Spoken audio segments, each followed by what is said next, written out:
Hello, my name is Emmy DeGrappa. Each week, we bring you stories asking our guests the question why. We learn about passion, purpose, and the human experience. Brought to you by Wyoming Humanities with the generous support of the Wyoming Community Foundation. This is What's Your Why?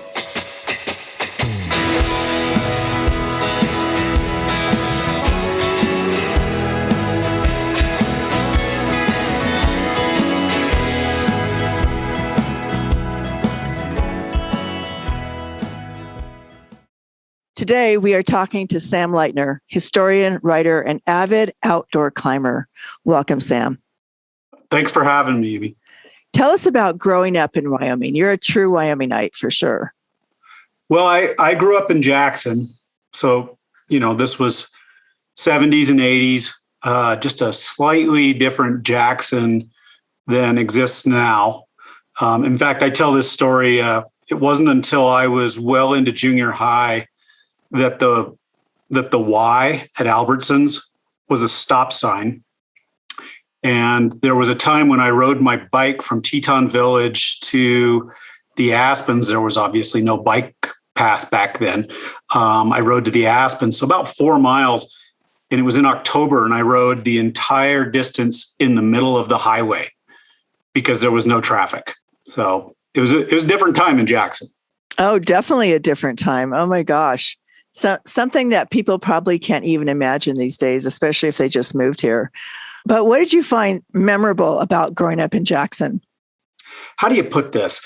Jackson didn't have cable TV, and we didn't have, it was difficult to get from the village to town. I actually grew up out at the village. So a lot of my time was spent just playing outside or playing by myself. I think that sort of turned me into a bit of a more independent person, but also into a person who just loves the outdoors. So tell me about your climbing career. How did you start that? I mean, I know Jackson's known for climbing. We have the Tetons.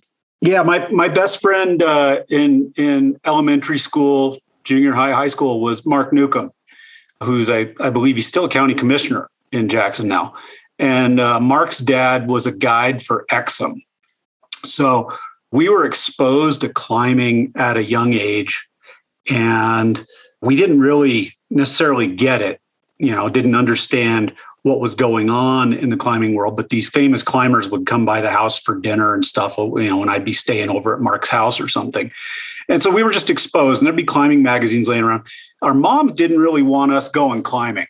Climbing was actually a bit more dangerous then too than it is now.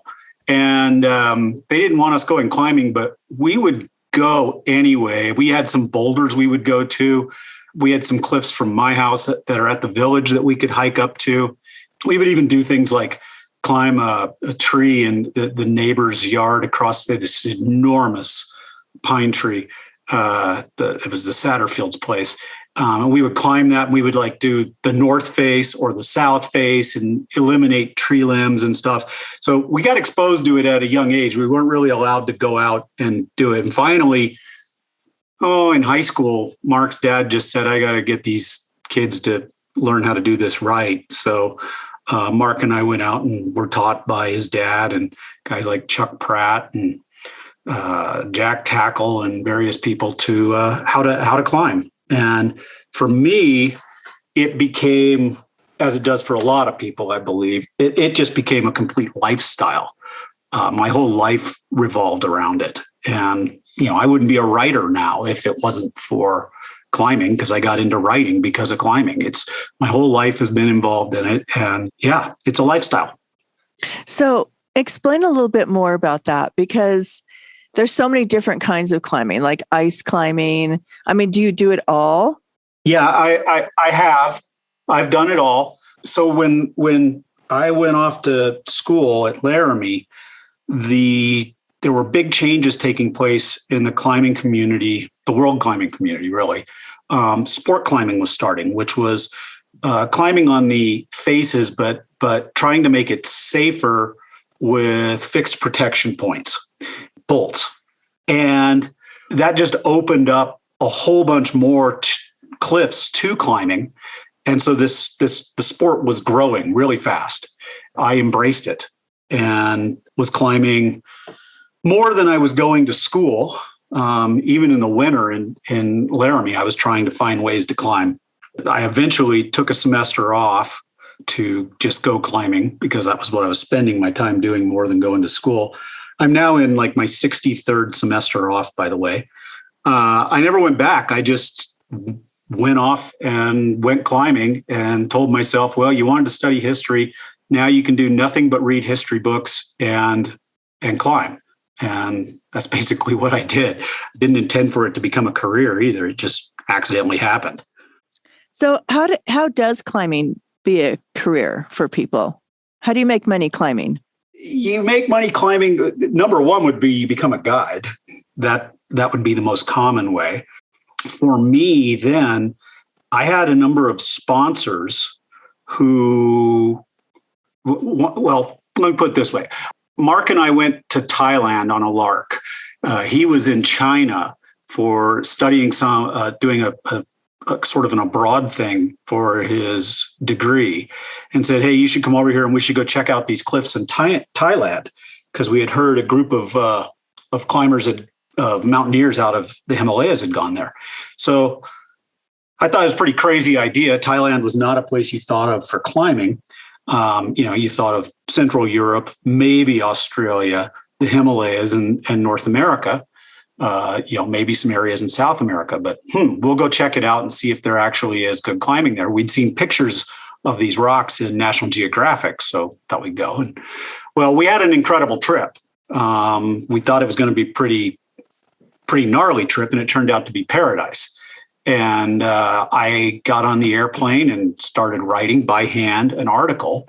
I'd never written anything for a magazine before, but then I sent that to Rock and Ice magazine, and they said, we want to publish it. And if you ever want to travel anymore, we'll pay for more articles. And I said, great. So I started traveling a lot, specifically to write these articles, but also because I just liked learning about the countries. And by writing the articles, I was getting myself in the magazines a lot, which meant I picked up sponsors. So I had some sponsors, and for every photograph of me and article written, I would get paid something for that. And, obviously I got free equipment and so forth. And then I got paid for the articles. And I also then wound up working for Exum. So that combination of things made me, for lack of a better term, a professional climber. Didn't make a lot, but you did make money doing it. Nowadays, they're making quite a bit. Well, it's become so popular, don't you think? Yeah, it's a mainstream sport. It's been in the Olympics now. Most mid-sized to large towns in America have a climbing gym, and that's where most people now are getting started in the sport. They're not starting outside; they're starting indoors. And yeah, it's just commonplace to find climbers in every community in the country. Well, I think that's super interesting, and that it became your passion. And then when you started writing, that became like, I guess, a secondary passion. It grew out of your climbing career. It grew out of the climbing. I would write these articles about, say, Thailand or Vietnam or Zimbabwe, places that we'd gone, Morocco, and the editors of the magazines were starting to complain, because it wasn't just North American magazines. I was selling the articles to all the different European magazines. This being, as climbing was growing, but before there was really an internet where information was shared, all the climbers would buy all the magazines that they could to gather as much information, either monthly or maybe 4 or 5 times a year, the magazines would come out. So you could sell them all over the place. But all these editors were complaining that I was writing more about the history than I was about the actual rock climbing. And I said, that's pretty much true. It's left hand, right hand, left foot, right foot. And that's kind of boring, but how the first Indochina War led into the second Indochina War and drew the American military into it was pretty interesting in Vietnam. So yeah, I wound up focusing more on the history, and that then drew me to write my own books that were history related. I still write climbing oriented things as well, but I got into writing about history because I was studying history and trying to write about history, but actually writing for climbing magazines. So tell me, well, first I want to know, what is your favorite mountain to climb? Well, I prefer rock climbing to ice climbing and mountaineering. Most people would say the same thing. I mean, you like getting on tops of mountains, but there's a lot more involved with mountains. So you can just go rock climbing, much, much easier. And my favorite climb in the world would be a climb called Lord of the Ties on this big tower called the Taiwan in southern Thailand. Why is that? It's a beautiful piece of rock rising out of this bay that's been used in movies, and the bay, the beaches. There's two of the three beaches there have been voted at different times Condé Nast's most beautiful beach in the world, and the tower rises about 600 feet, almost right out of the ocean. In spots, it is right out of the ocean, and on this particular climb, the rock is overhanging, so it's beyond vertical. So the exposure is really intense when you get up high, and it doesn't start off really hard. It just progressively gets harder as you get higher. So you actually get warmed up as you get further up the wall. So it's just to go out and do it for a day project is just it's an easy thing. You get your warm up, you get your warm down, you get a beautiful view. And it's a perfect piece of rock to climb on. So obviously you have no fear of heights. Is that right? No, I do have a fear of heights. Everybody has a fear of heights. You're born with it, actually. It's one of just a couple of fears you're born with. But you do have to overcome it. It's actually part of the training to be a climber is to train your mind to stay focused on the task, even though there's this giant void that's pretty much you can't ignore it. I think it's pretty common. People say, "Yeah, well, you must not be afraid of heights." But I think if you're not afraid of heights, you should stop climbing because the fear of what could happen to you from that high place keeps you focused on being safe, on not being dead. Yeah, on not being dead. Yeah. Well, tell me a story of one of your most treacherous, or just what's a big climbing memory in your mind? We did one thing. So one of my best buddies, we met him on the first trip. Mark and I met him on that trip to Thailand. His name's Volker Schaffel. He's now very famous as a doctor of climbing injuries. He lives in Bamberg, Germany. And Volker and I started traveling all over the place together.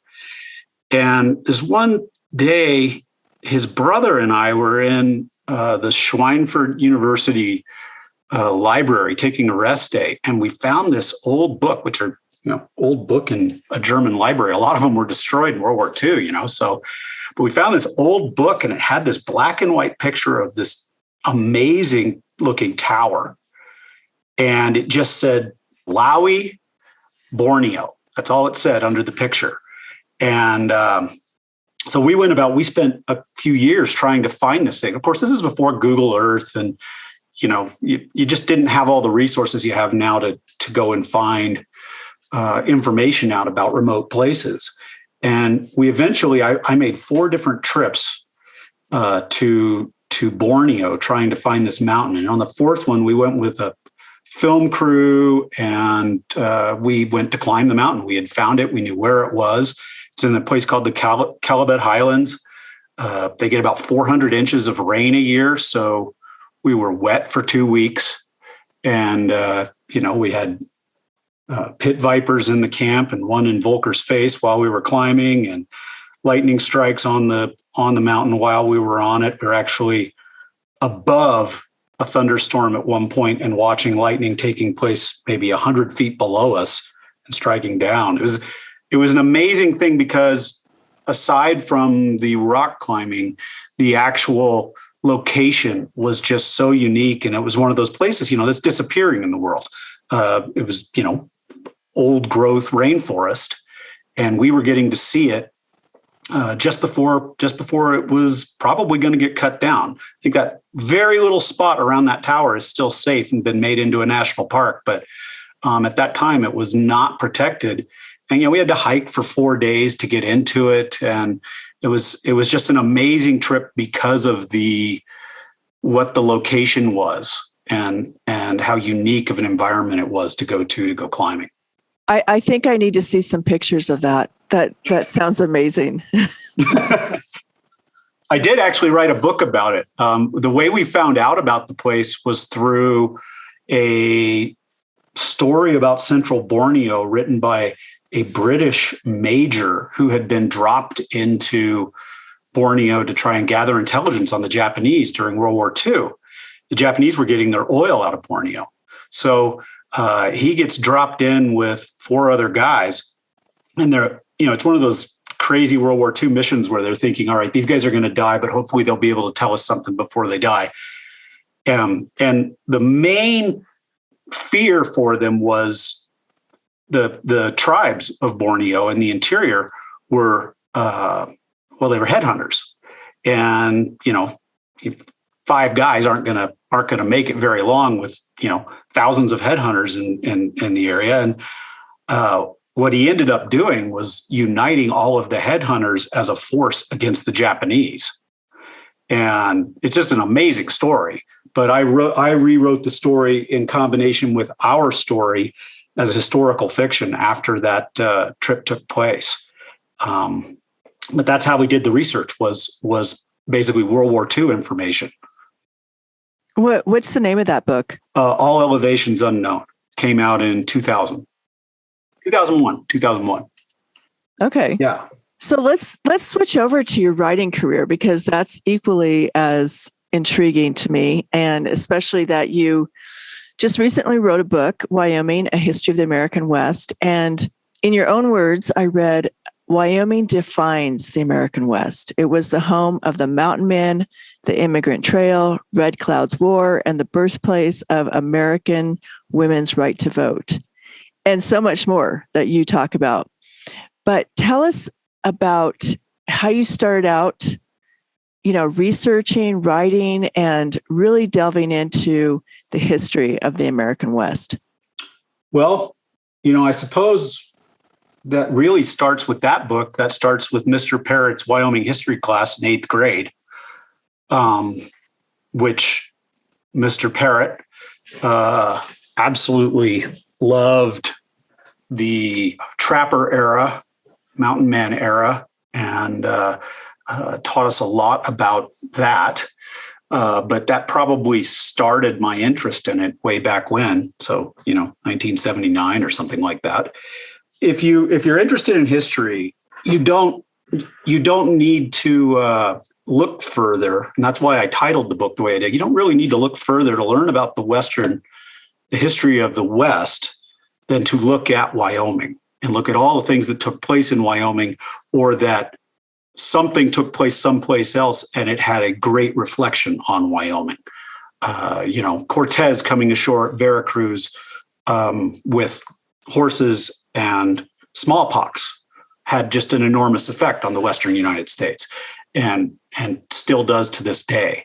But that you can find direct relevance to Cortez in Wyoming's history. So I think all those places that I traveled over the years, I would do my research on those places when I was there. I would try and read every historical book and maybe some, maybe geology stuff and, all that I could on the location.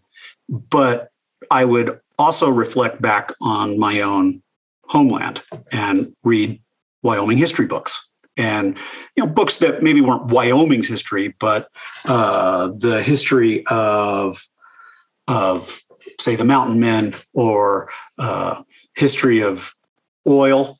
That's going to take a bunch of that takes place, Teapot Dome scandal and things like that take place in Wyoming. So I think over the years, I collectively was just reading about Wyoming. And then one day I just decided, Wyoming does not have a history book that is real readable. It has a very thorough book done by Dr. John Larson, and he was a professor at University of Wyoming. And I believe he was one of my professors when I was there. But Dr. Larson's book is extremely thorough, but it's a classic history tome with all of the information and not focusing on the most interesting stories. And what I decided to do with Wyoming, A History of the American West, was write the stories from Wyoming that were the most intriguing stories. And then I found they all tied together. So you ended up, what was going to be sort of a Wyoming storybook ended up being a Wyoming history book that tied everything together. And by the time I had gotten about halfway through my research specifically for it, I realized this is actually going to be a history book. It's just going to have all of these stories more focused on. So really, when you're saying that, you wanted to come from a place of a storyteller rather than just writing down the dates and the history and what happened, but you wanted to tell a story within it. Yes. My main climbing partner here in Lander likes to say, and he's very much right in my ability to write things. Sam, you're a storyteller more than you're a writer. I'm full of grammatical errors and I can't spell to save my life, but I'm fairly good at telling the stories, getting into the mindset of the people who were there or mindset of lots of different people at a given time in history. I think that's probably my strength in writing. So yeah, I wanted to write those stories and I wanted to write them in such a way that people got an understanding of Wyoming and were actually drawn to it. The traditional history books that just follow a timeline, they're for a lot of people that, people say, I hate history. It's really boring. Well, it wasn't written for you to be entertained. It was, most books are written to inform. I wanted to write one that did inform, but also was entertaining. Well, I think that's a big drawback, I feel like, for young people. It's that history isn't boring. No. History is like yesterday, and people don't think of it like that. They think it's like way back then, and how does it affect me? And why do I need to know that? Yeah. And how do you respond to that? If it comes down to the way it's written. If what you're reading about is, crop output year to year on average on homesteads, and then take it, how much is then lost as waste on the way to the railroad where it's shipped out from, that doesn't sound very, very interesting. But if what you're reading about is the homesteaders versus large cattle companies and what essentially amounts to a land ownership war taking place in the Western United States, and how homesteads were pitted against these giant cattle barons in the Wyoming Stock Growers Association, that then becomes interesting and actually becomes more interesting, as fact than fiction. When you start finding out things like about the Johnson County War, as we call it, and that Wyoming Stock Growers Association essentially hired a bunch of gunmen out of Texas to come up and get rid of who they claimed were rustlers. But the number one person on their list of rustlers was a guy who was trying to create a union for the cowboys working on all of these big ranches. You start to find out, okay, who would have thought, who would have dreamed this story up? And it gets deeper and deeper and deeper. And, finally you wind up finding the president gets called in on it. I think it was Harrison was the president at the time. And, it's the truth is that fact is stranger than fiction in a lot of history, but you've got to look at it and you've got to write it in such a way that it tells that side of the story, the interesting stuff, and not just, crop numbers and so forth. Well, I think that's very true. And I think that's why when you make it a story, and those things, the Johnson County Wars, well, those things did happen. But when you put people and families and places and things that people can relate to, Yeah. then it becomes interesting. Yeah. The adage out of the writing industry is books are about people. So, if you tell somebody you're going to write a book and it's to be about a bunch of young witches going to school and, they're going to learn all kinds of crazy little things. And there's this horrible force that's going to possibly kill them and they wind up saving the world. Okay. We all know that ended up selling more books than anything in all of history, except I guess the Bible, as the Harry Potter series. But if you then delve a little deeper and you talk, well, it's about one boy, a little boy who finds out accidentally he's a witch, and he sort of falls into this position of being the reluctant savior of his people, and having, it's completely different when you start to focus on the human side of it, the personal side of it. And that's what you've got to do when you're writing stories, because then the rest of us can read the story and go, wow, what would I be doing if I was in that position? How are you inspiring young people to write, learn history, be engaged? I try to get the book out to people and tell the stories. How I'm inspiring them, I hope I'm just doing it through being entertaining, but I'm not sure, it's one of the difficulties in writing a book is marketing the book. That's really why you have the giant publishers, is they can go out and market things. And so getting the word out there is the most difficult side of inspiring people. I guess you could say the most difficult side is writing it so that it comes across as entertaining, but Wyoming's history is so interesting. I don't think that's that difficult. I think the difficult part is getting people to know that it's there. And, I hope that I am getting the word out enough for people to be finding out about this stuff and being entertained by it. But, you never know how well you're doing. And, it is nice though, when someone comes up and says something like, I just read your book. It's great. But I do have to tell you, more often than not, what I get is I just gave your book to my dad, and he loved it.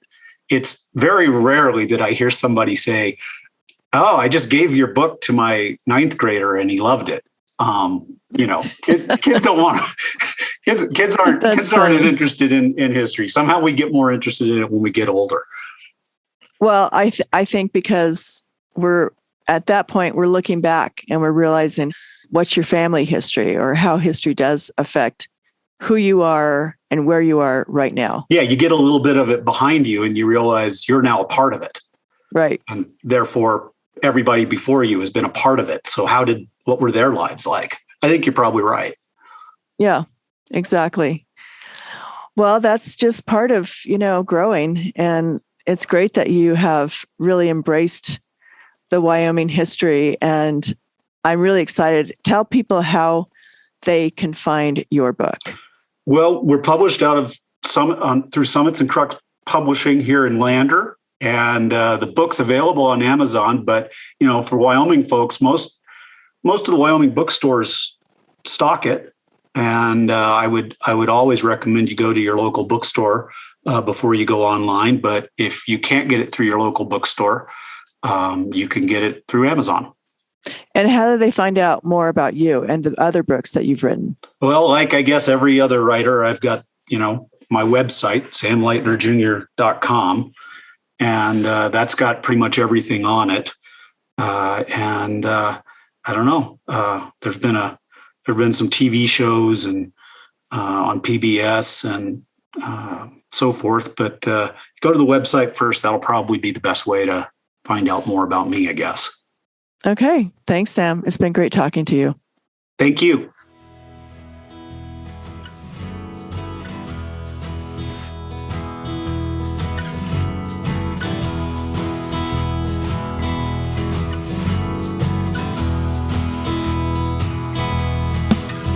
Thank you for joining us for this episode of What's Your Why?